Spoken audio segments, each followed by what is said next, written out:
Welcome to the Expansive Astrology Podcast, where we look at using astrology beyond the tropes and horoscopes to tune into the natural forces around us and within us, honoring our true nature to craft our future. I'm your host, Melissa, the Self-Care Witch, and I'm here to help you meet your magic. Without further ado, let's begin this week's episode with a tarot reading for the collective. Hi, sweet soul. Welcome back to the Expansive Astrology Podcast, episode 5. Let's see what the cards have for us this week. Remember, this being a collective tarot reading, take what you need and leave the rest. If you have a different understanding of any of these cards, trust that first. And stay open, right? Stay open to what I have to say, and see how this might unfold for you over the coming week. Let's see.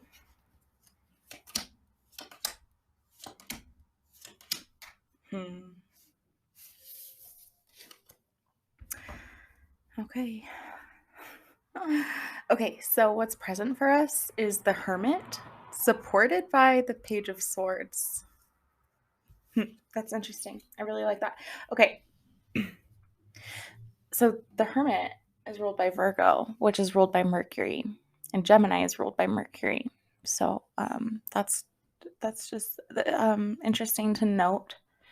You know, Mercury has gone direct at this point, but we're still in Gemini season, so there's still some Mercury influence here, some Mercury invitations,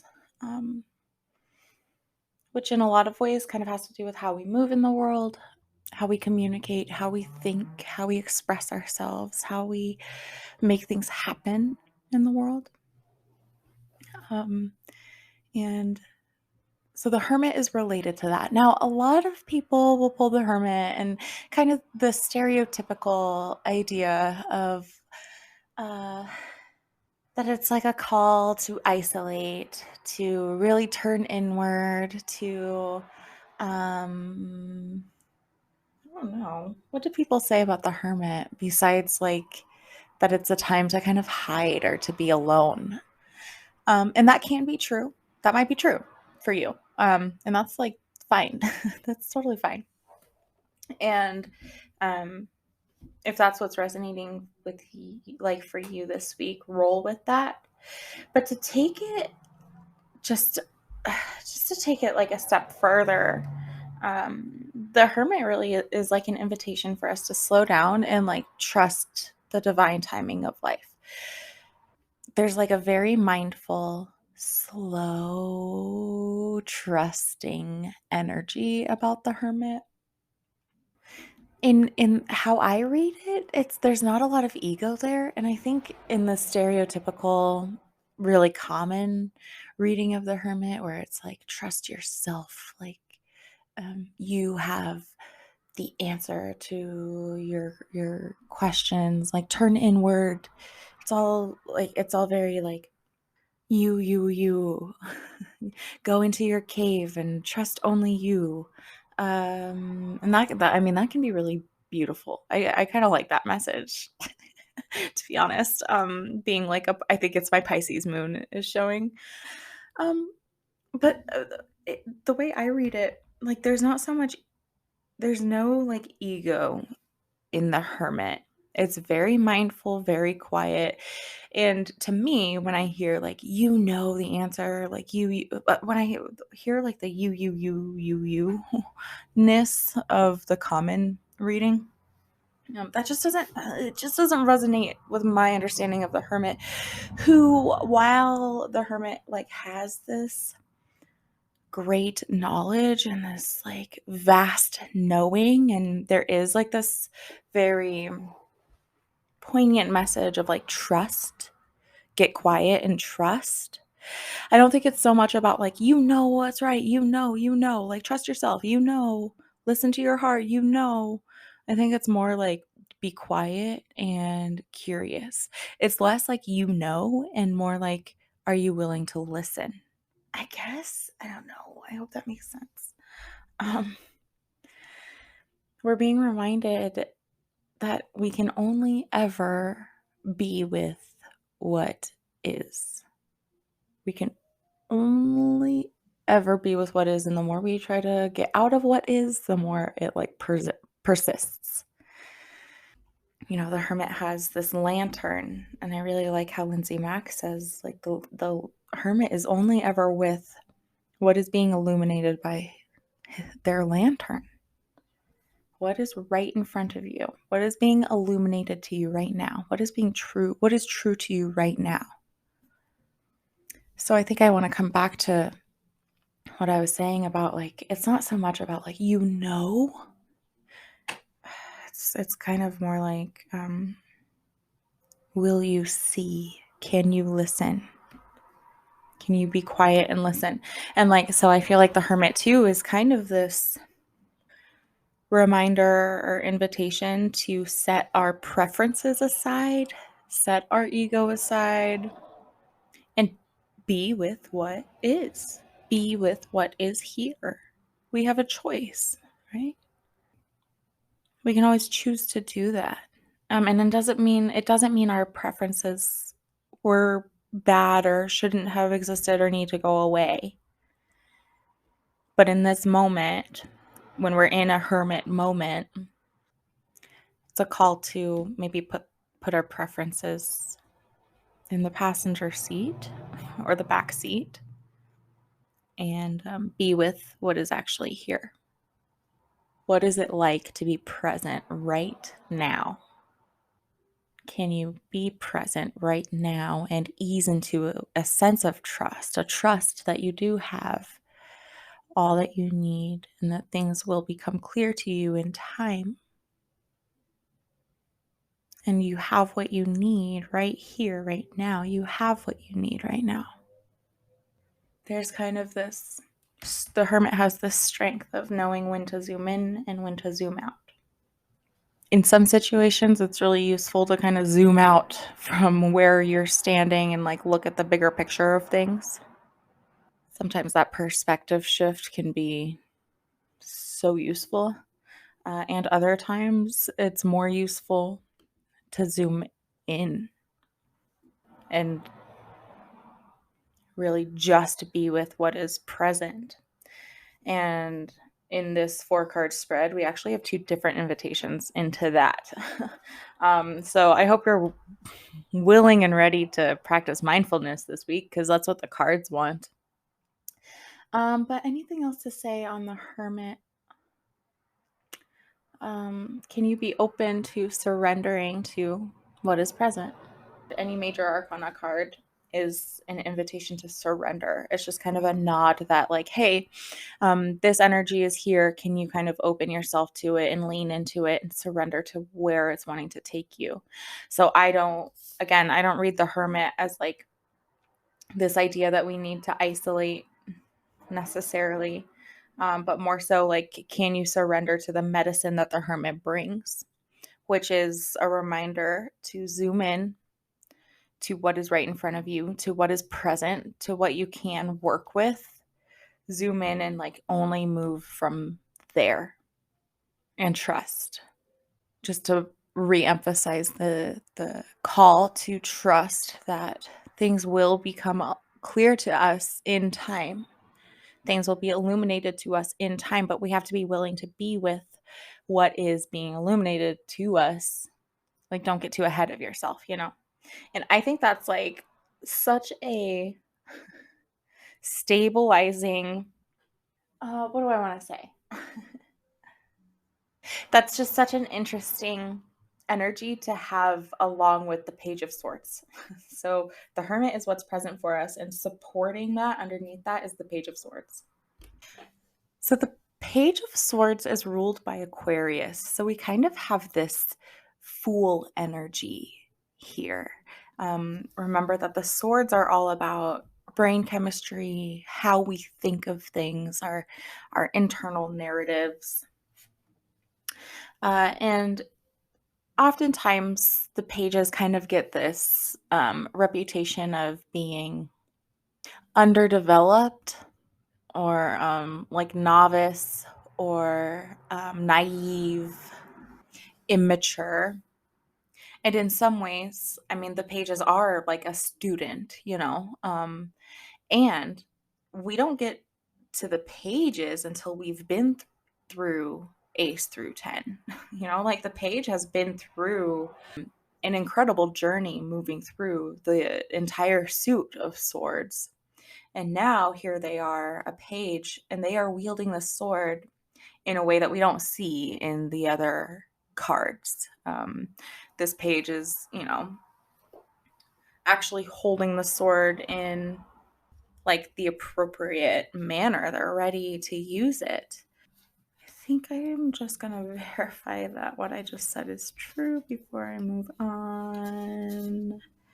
I mean, and the ace, we're being handed a sword, and the two, she's holding two swords, but like that's out of protection and not out of usefulness. And then in other cards, we're like collecting swords or surrounded by swords, dealing with swords. And in the Page of Swords, they are ready to step forward, both as a student and with confidence. There's this willingness in the Page of Swords to show up and serve. So in this card, there's this invitation to not to buy into any of the brain's stories about needing to stay small. Like we get to, it's kind of, it's interesting that the pages have this reputation of being immature or undeveloped. I feel like the Page of Swords is here to be like, I am a student. I'm still learning. Like I have a ways to grow. Like maybe the sword is a little heavy for me, and I'm here to use what I know. I'm here to share what I know. I'm ready to step forward and show up and be seen and like serve my unique special medicine to the world. What would happen if you didn't have to, you don't have to believe that you need to stay small. Like you don't have to believe any of your brain's stories that you need to stay small or quiet or whatever for whatever reason. You don't have to believe your brain's stories that you're not ready. Especially in the Knight of Swords. This is kind of this like messy action card. Like, are we willing to like show up and go with the flow and just like move and like be swept away? So the Page of Swords kind of prepares us for that. The Page of Swords is preparing us to take messy action, and like really show up in the world in a shameless way, bring our unique medicine to the world, even if it is like messy and we're like still trying to find our way. The Page of Swords is preparing us to do that. So we're invited to embody that this week. We're invited to surrender to the energy of the Hermit and embody the energy of the Page of Swords. The lesson for the week, the Wheel of Fortune. The Wheel of Fortune is the card that comes right after the Hermit. So there's this continuation of the Hermit medicine, of this mindfulness medicine. My biggest takeaway anytime I pull the Wheel of Fortune is to remember that I am not spinning the wheel. I am not driving the wheel. I am like a recipient of what the wheel brings. And my best bet is not to grip the edges, not to try to steer, but rather to like surrender and step back and recenter into the middle of the wheel, if you will, recentering and moving from there. So I told you like this big mindfulness invite of like what is right in front of you. Taking that invitation of the Hermit just a little deeper, a bit further. the Hermit is here, it's present, inviting us to pause and just be with what is being illuminated by our lantern. And then the lesson for the week is the Wheel of Fortune, who's inviting us to center in. And like, we can't have the Wheel of Fortune without the Hermit. I love that these two showed up together for us this week.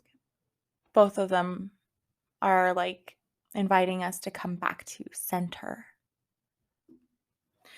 The Wheel of Fortune, as the lesson, kind of wants to remind us that there is something much bigger than us at play. So, how do we exercise like empowered choice, agency, free will, while also acknowledging how little control we actually have?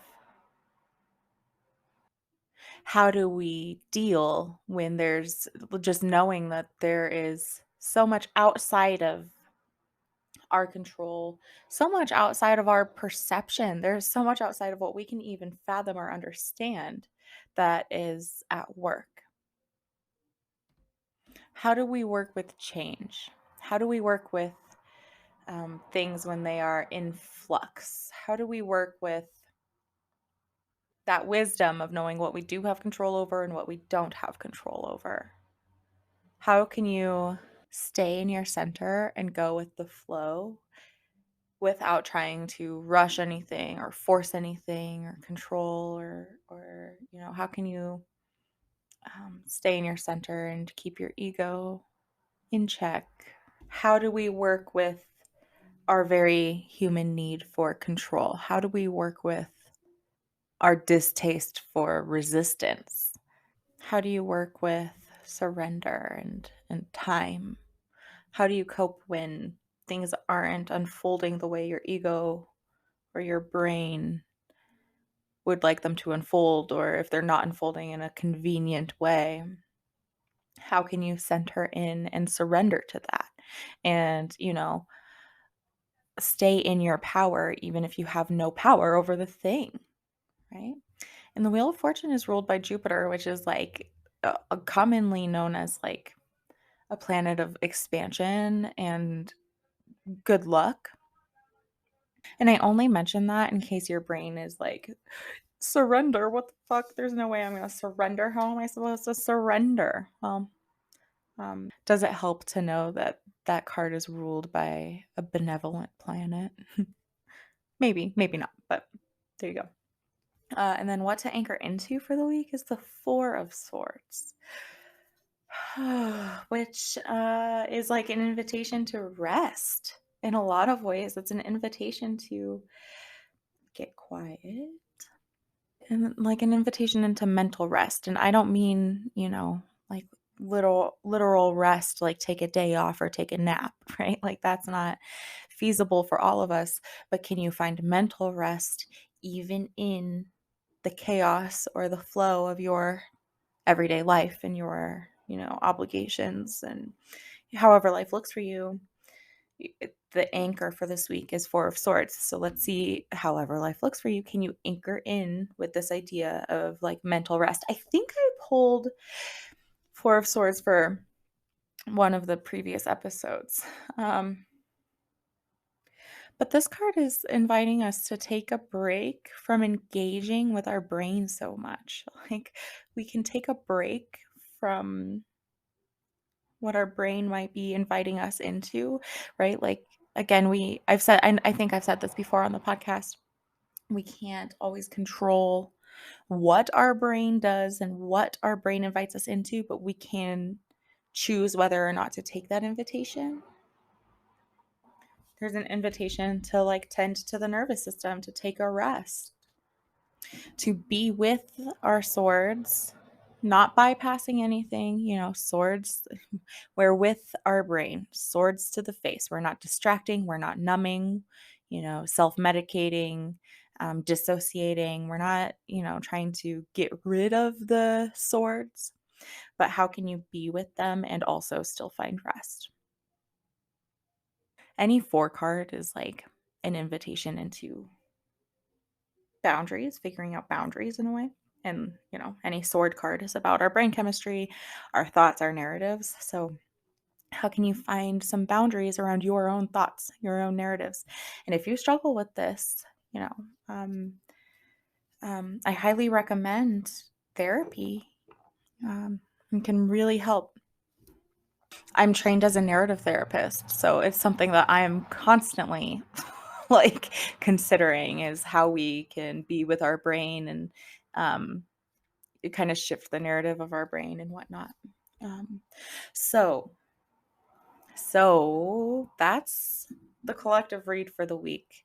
An invitation to surrender, to slow down, to listen, to be quiet, to be mindful, to be with what is, to be really present with where we are finding ourselves. Where are your feet? Where are your hands? How can you stay centered and like use your feet and your hands in an empowered way? Like, how can you use your feet and your hands for some sort of good for yourself or others? Knowing that caretaking ourselves, resting, having boundaries, tending the nervous system, that's our anchor for the week. I think that's all I have for you. Let me know how it lands for you. Without further ado, let's move into the expansive astrology for the week. We're still talking about Gemini.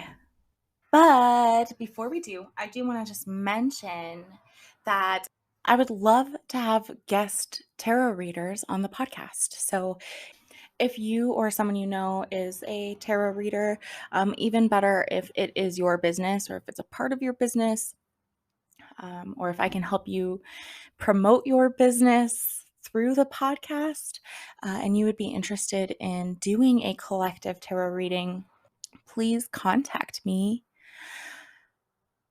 I'd love to get in touch and see if you would be a good fit.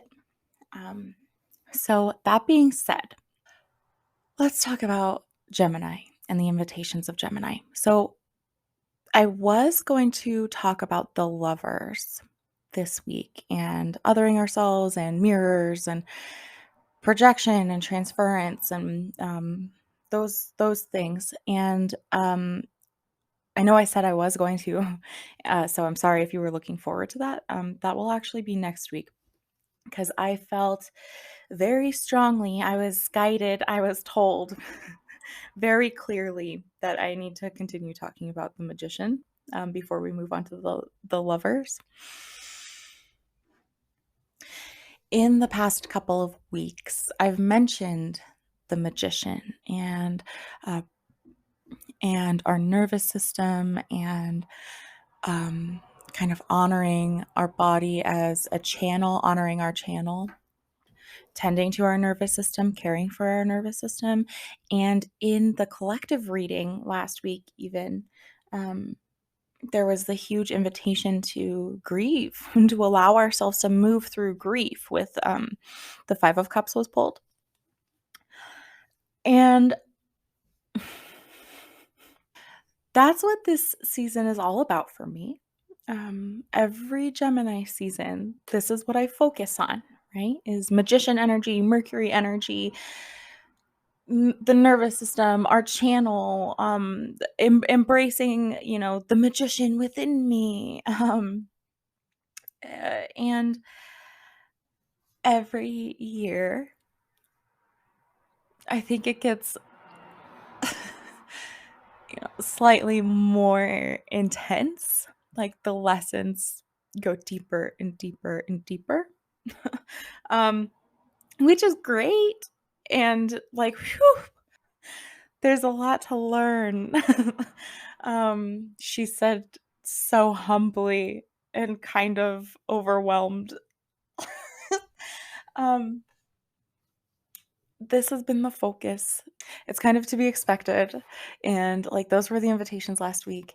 And, I said it, I pulled the cards and I said the things and I posted the podcast. And then for me personally, I had a real, true, massive, massive invitation to actually like lean into that and feel that. Um, Lean into the grief and touch in with all pieces of like my experience.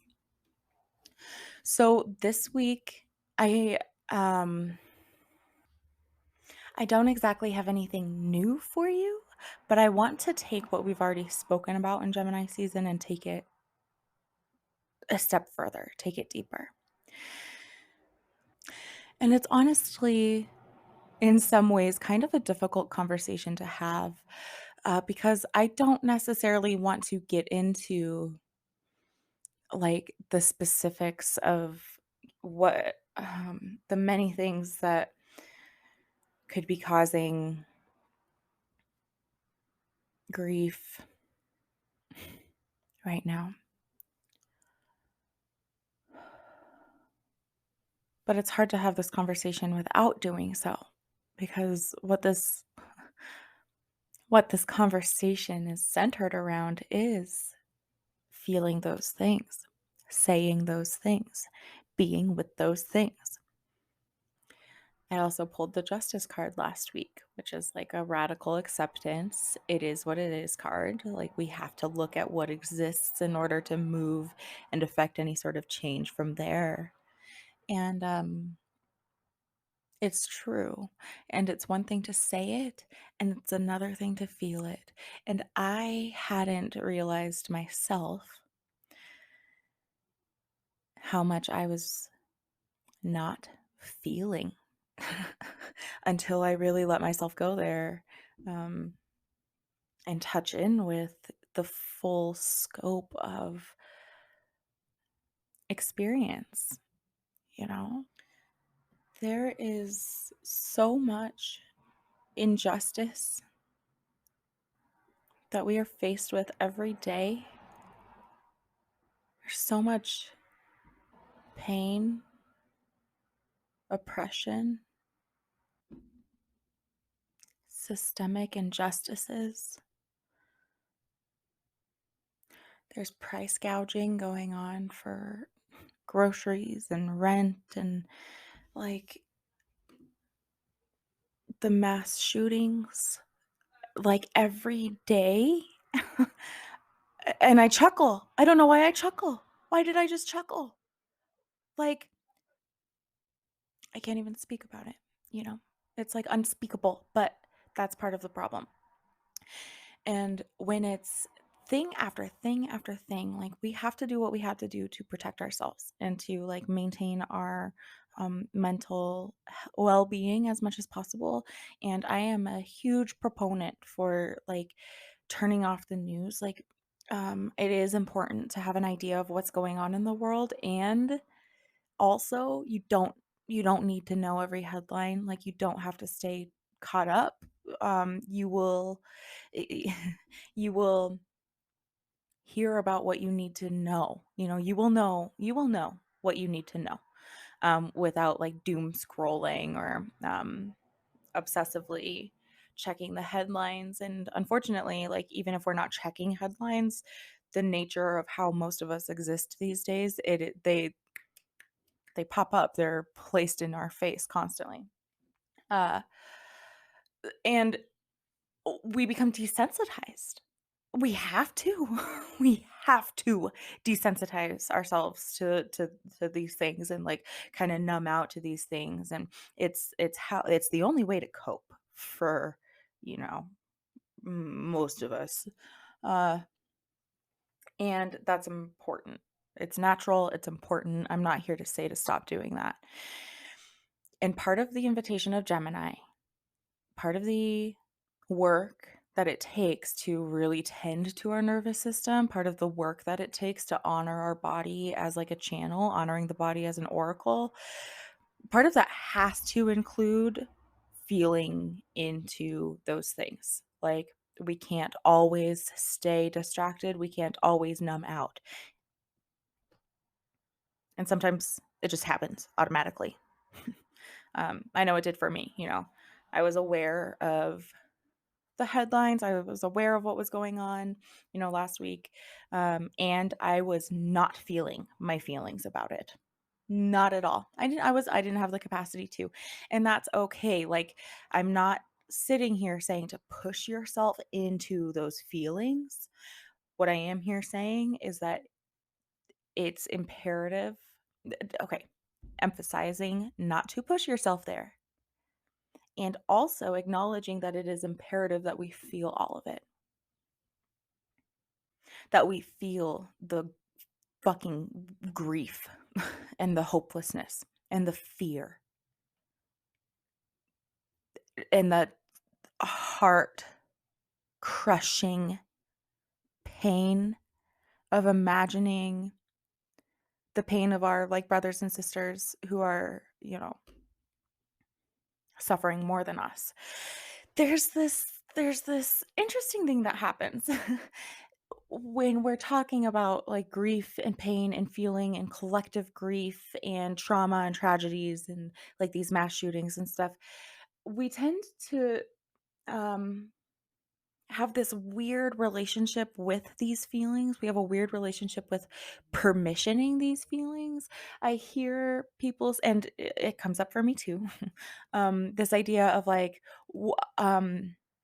it didn't happen to me, so I shouldn't feel as deeply as I'm feeling. Like this isn't.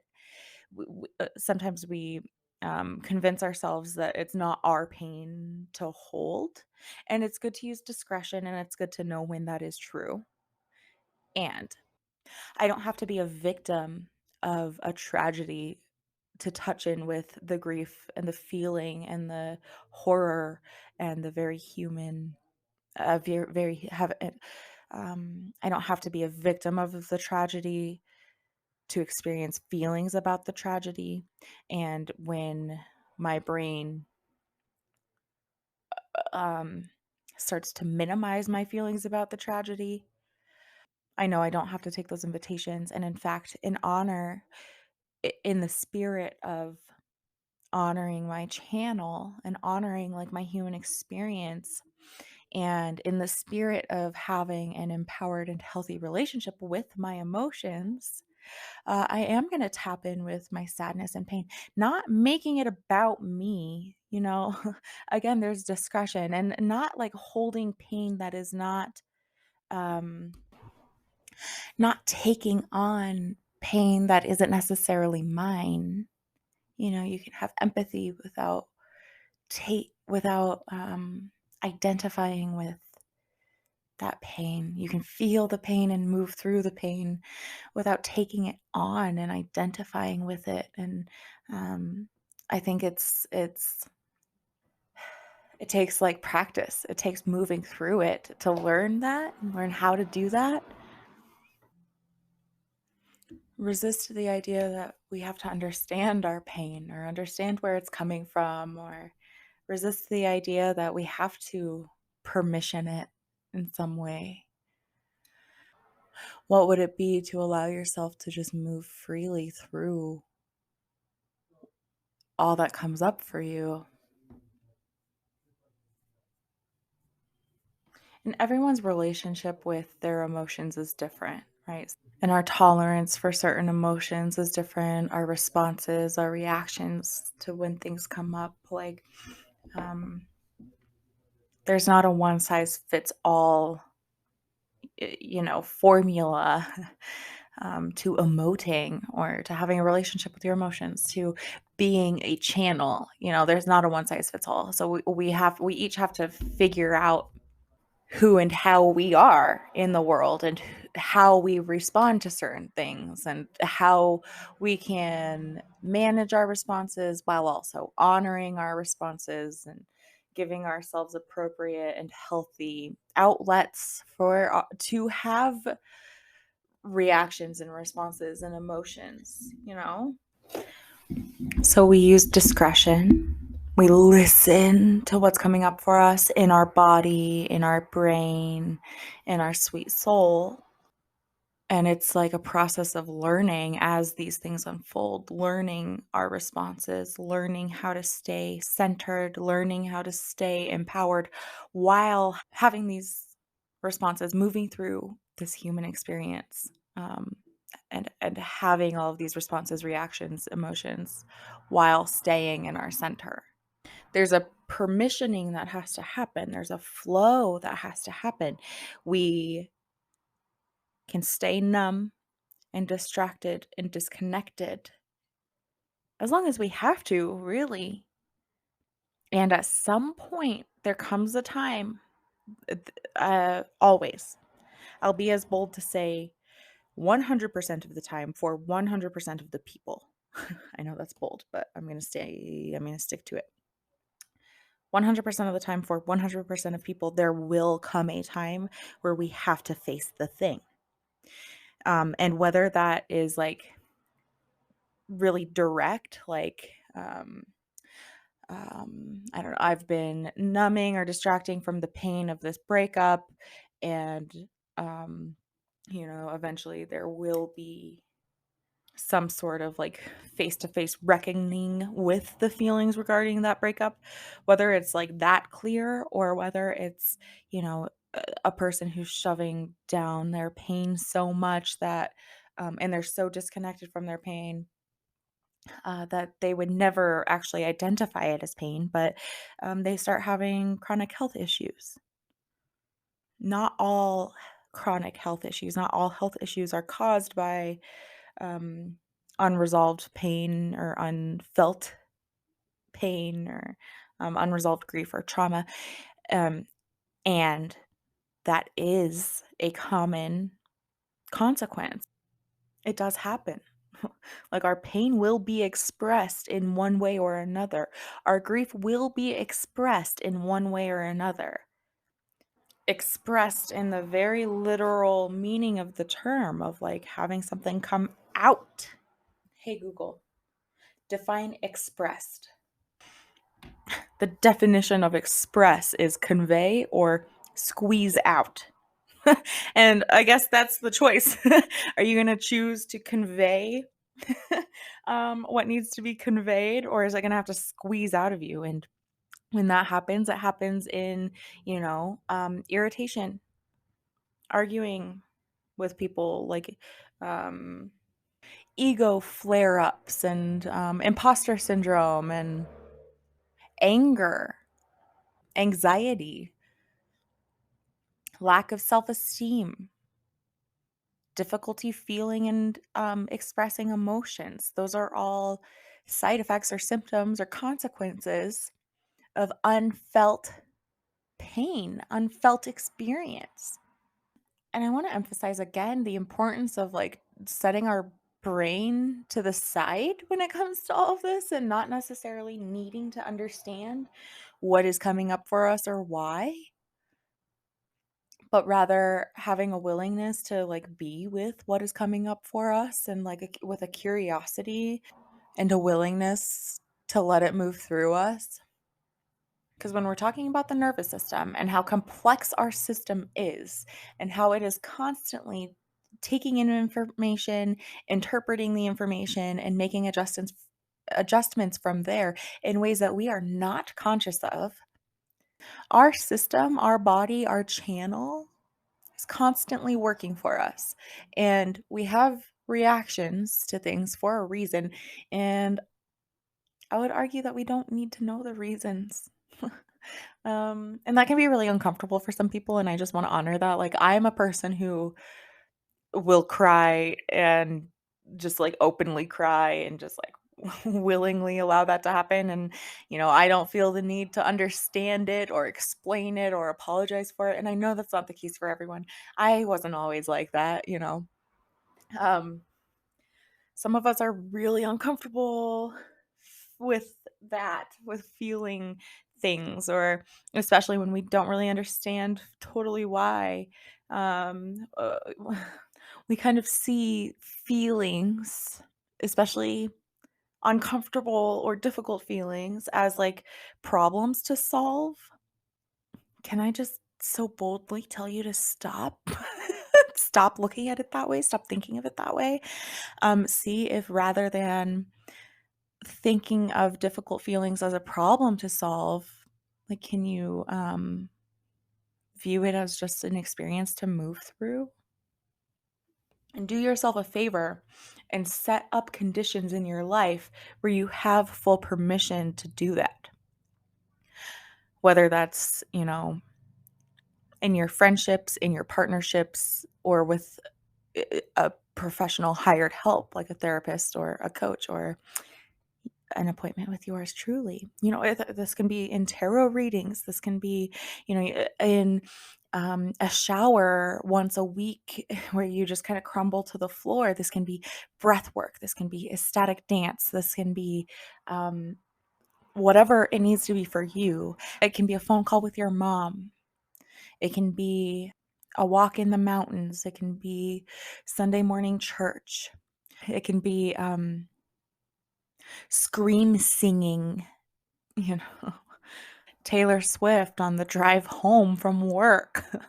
Whatever it is for you, can you set up conditions in your life where you regularly have opportunities to fully and freely feel whatever you're feeling and move through those things? And better yet, if you can share that with another human and let it be witnessed by another human where it's safe, like, that's even better. It can be really easy to have this conversation in a very shallow way, to be honest, which I have done. Um, this conversation of, you are a channel, tap in with your channel, make sure, like, do what you can to stay open and, um, act on an inkling, like, trust what comes through for you. And I stand by all of that, and it's really beautiful and it's really true. And when we're talking about moving through grief, allowing the full spectrum of experience that we are that is available to us as human beings, uh, what that actually looks like in practice is, it can be heart wrenching. It can be terrible feeling. It can be, snot bubble crying uncontrollably. And meanwhile, our brain is like, stop crying. You shouldn't be crying. This is terrible. They're going to judge you. Who are you to feel this way? Uh, uh, uh, our brain wants to get us out of those feelings as soon as possible, um, which is good. We appreciate that. And be cautious and careful, like, use discretion not to get too stuck in the pain and the grief, right? Like, it's all a balance. And that's what I want to emphasize, is that it's all a flow. And we have to allow ourselves to let it all happen.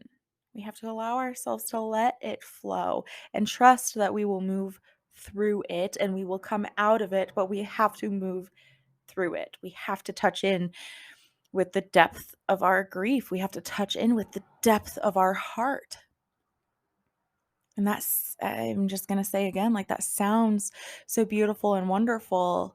But I flash back to a week ago when I was sobbing, snotting, like, uncontrollably on the bed doing a breathwork session, finally touching in with the grief that I was feeling about the school shootings that I, can't stand to think about and fathom. But for more than a week, I had been avoiding the grief and the pain that I was feeling. And in doing that, I was closing off a big part of my heart. I was closing off a big part of my channel. And, like, here's the thing, when you're numbing yourself, we don't really get to pick and choose like what we're numbing, especially with when we're, like, numbing or distracting with things like substances or alcohol, or in situations like that, we may be numbing away pain, and we're also numbing goodness and joy and love and beauty and pleasure. If only we could choose, right? Like I have I have a really big event this week, so I'm going to turn down the dial on any pain that I may experience this week. I'm not going to feel any pain. I'm only going to feel the good stuff. Uh, if only, if only, but that's not how it works. And when we're numbing or distracting from some of it, we're numbing and distracting from all of it to a certain extent, right? One of the strengths of Gemini is its ability to be so many things and feel so many things and see so many things and create connections between things. And for me, that really inspires this idea of spectrums and honoring duality and honoring, that I can be and feel so many seemingly opposite things all at once. Allowing the idea that life can simultaneously be beautiful and tragic, pleasurable and lovely, and traumatic and horrifying. And we have to allow all of it. It's also why shadow work is so important. When we don't allow ourselves to spend some time in the shadows and explore the shadows and be with the shadows, and instead we're just resisting them or pushing them away, denying them altogether, that's not a true and complete and authentic expression of self. If we're resisting, pushing away, denying some shadowy or difficult or less than adorable part of ourselves, then that's not actually like an empowered, resolved relationship with that thing. In fact, it's the opposite. It's not empowered or resolved at all. It's hiding. It's fighting. And that takes a lot of energy and work. To deny or fight or resist a thing takes a lot of energy and work, when we can instead invite that thing in and allow it and experience it and learn how we ourselves can maintain health and composure and a sense of center even while experiencing that thing or in relationship with that thing. That's the key. That's true empowerment. And we can only do that when we allow it, when we allow ourselves to do it, when we allow ourselves to be with or move through the ugly, difficult thing. And I'm going to emphasize this again, that like sometimes this requires professional help, therapy, treatment, support. I know that there are barriers to access to like professional help and therapy. So be careful with yourself, be very careful with yourself. And to know that I would be willing to support you, or I would be willing to support you in finding appropriate support, whatever that needs to look like. But I will always advocate and do what I can to help provide that for anyone who is willing to engage with it. I just have to say how important practicing mindfulness is with in this sort of like discussion, with this sort of conversation. Mindfulness is just such an ally in moving us through feelings, especially difficult feelings, but also like the good ones too. Like, don't you want to be super mindful for the good stuff? And totally awake and aware of the good stuff? Like, I know I do. Mindfulness really can serve as an ally in tapping in with our body if we're considering our body to be a channel or an oracle. Many of us are super disconnected from our body. I know when, therapists would say, like, to me, when they would say, like, where do you feel that in your body? I would be like, dude, I don't know. I don't know how to answer that. I don't know what you mean. Where do I feel that in my body? Nowhere. Because I was so I didn't know what that meant. I was so disconnected from my body as a channel, as an oracle. I was so disconnected from the physical sensations and responses that I have to emotions and to thoughts and to like intuitive hits. Um, like I experience those things on a physical level, and I think most of us do, but we are not trained to be with that. We are disconnected from that. Most of us, most of the time. And mindfulness is how you get there. So if you have a therapist and they ask you that question or something similar to that, or they encourage grounding or they encourage you to adopt some sort of mindfulness or meditation practice, I totally understand if you're the type of person who rolls your eyes at that. And see if you can, I don't know, see if you can open to the idea and soften to the idea of your body being an oracle, and that like every muscle twinge you get every time your stomach turns, every time you can't quite catch your breath, every time you notice yourself clenching your jaw, every time you get a chill or like a heat flash. It's just a signal to tune in. I'm not saying that every single one of those things, every single occurrence like that is some sort of emotion or intuitive hit trying to come through. Not necessarily, but could you open to the idea, open yourself to considering like if my stomach just dropped for some sort of intuitive or emotional reason, what might that be? And maybe it isn't an intuitive or emotional reason at all. Maybe it's, I just saw something disgusting or smelled something disgusting or remembered something. It could be bigger than me and bigger than like a natural body process, or it could not. One of my first witchy teachers ever would say to me, "Sometimes a rock is a sign, but mostly it's just a rock."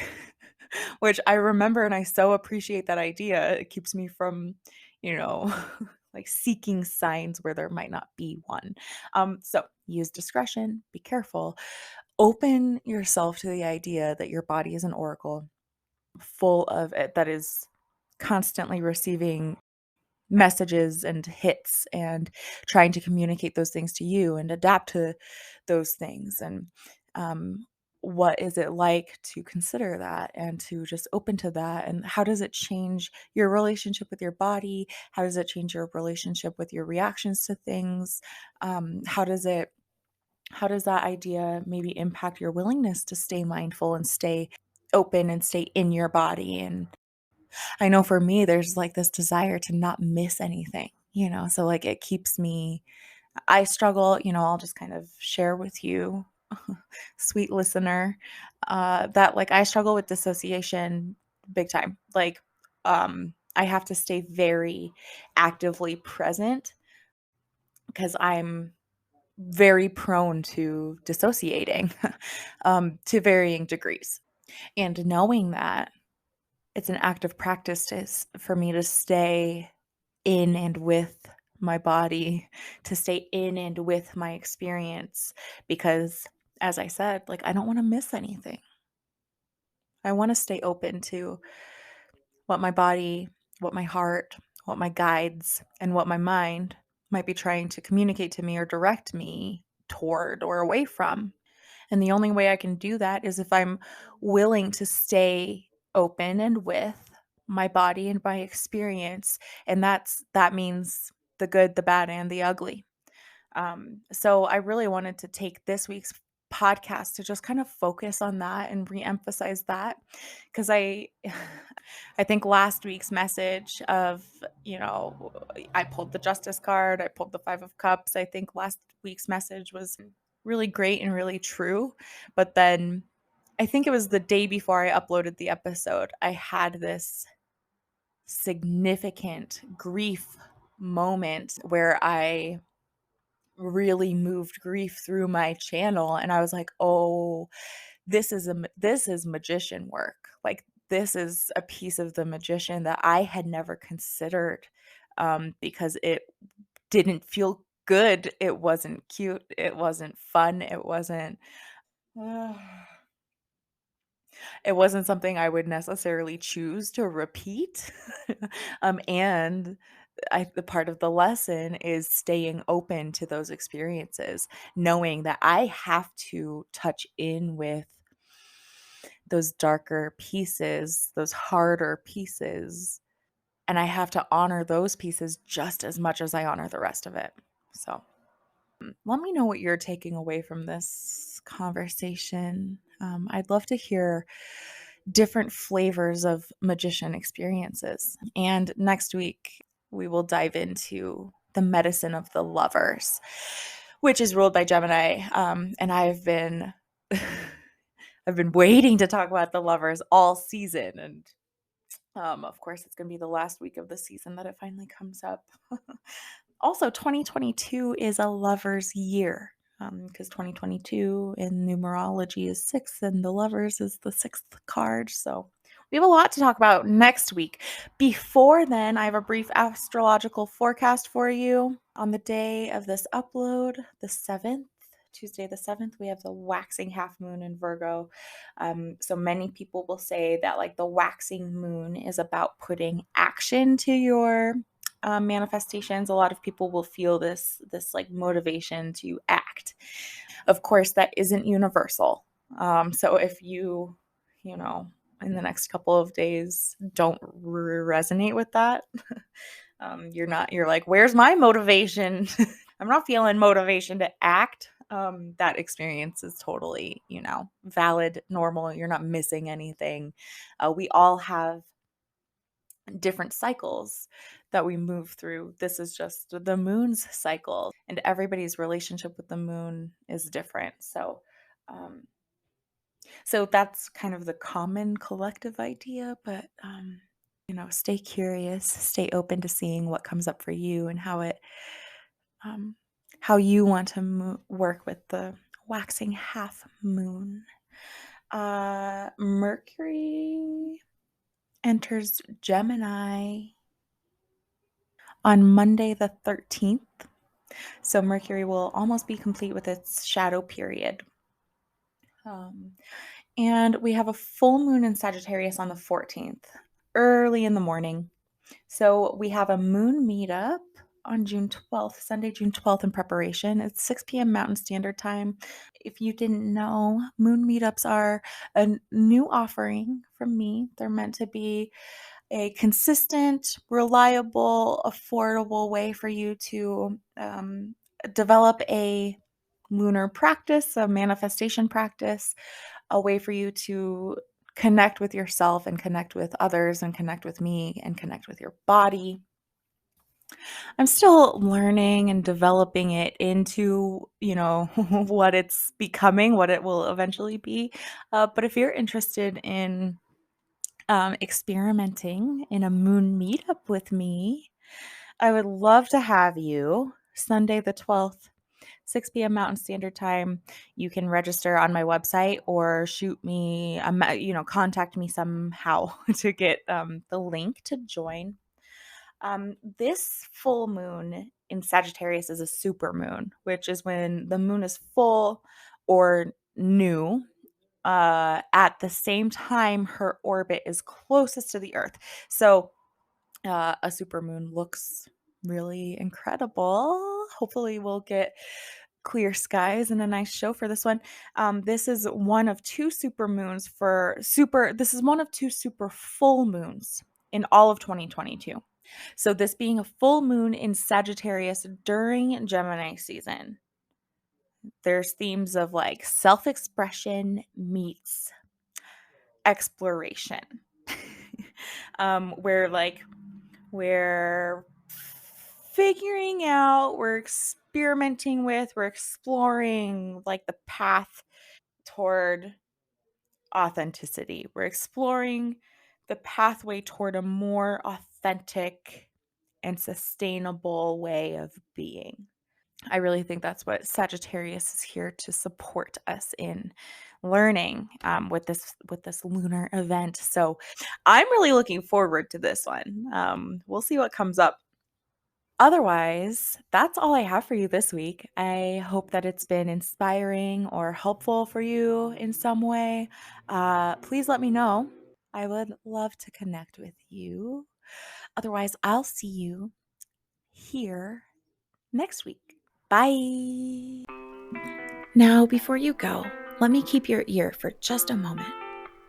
This week's episode is brought to you by www.theselfcarewitch.com, my bread and butter, where you can find more information on my current courses, offerings, and other fun ways to connect with myself and yourself. If you enjoyed this episode and you dig what I'm doing here, please subscribe to the podcast, rate it, and leave a review. It helps so much. And if you'd like to connect with me, head to theselfcarewitch.com. I'd truly love to hear from you. Until next time, take care.